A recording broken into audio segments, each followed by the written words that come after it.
அன்பார்ந்த மண்டலம் 5, 6, 7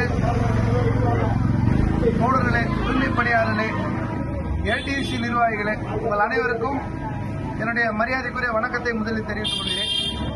இன்னைக்கு 2வது நாள் நமது பெண் தொழிலாளர்கள் முன்னாள் நிலை போராட்டத்தில் ஈடுபடுறாங்க, இங்க இருக்காங்க. அவங்க இன்னைக்கு 2வது நாளா தொடர்றாங்க. நாளைக்கு 3வது நாள் ஆக போகுது. இந்த போராட்டம் 2000 பேருக்காக 5 பேர் அவர்களை உடலை வருத்தி காலவரையற்ற உண்ணாநிலை நிலை போராட்டத்தில் ஈடுபட்டு நடத்துறாங்க.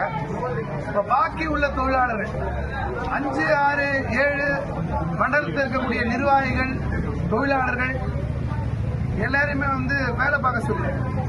வேலை பார்த்துட்டு இங்க வாங்கன்னு சொல்லியிருக்கேன். ஆனா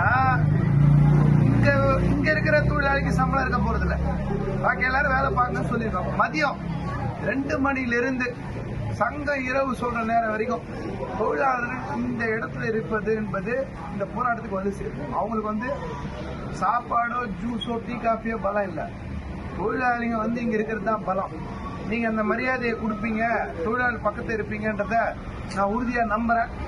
5, 6, 7 மண்டல நிர்வாகிகள், தொழிலாளர்கள், பெண் தொழிலாளர்கள் அத்தனை பேரும் மதியம் கையெழுத்து போட்டு 2 மணியிலிருந்து சங்கம் சொல்ற இரவு நேரம் வரைக்கும் இங்க உண்ணாநிலை பந்தலுக்கு அருகில எல்லாரும் இருக்கணும். இந்த போராட்டத்தை வெற்றி பெறமாக்கணும்னு உங்க எல்லாருக்கும் நான் வேண்டுகோள் விடுக்கிறேன். நிச்சயமா நீங்க செய்வீங்க, நம்பிக்கை இருக்கு. நம்ம எண்ணிக்கை வர வர நம்ம போராட்டம் வெற்றியை நோக்கி கொஞ்சம் கொஞ்சமா நகரும். உங்க எல்லாருக்கும் வேண்டுகோள் வைக்கிறேன். நாளையிலிருந்து தொடர்ந்து இங்க வாங்க. நாளைக்கு ஞாயிற்றுக்கிழமையிலிருந்து எல்லாருமே இங்க வாங்க, கையெழுத்து போட்ட பிறகுன்றதை நான் கேட்டுக்கிறேன்.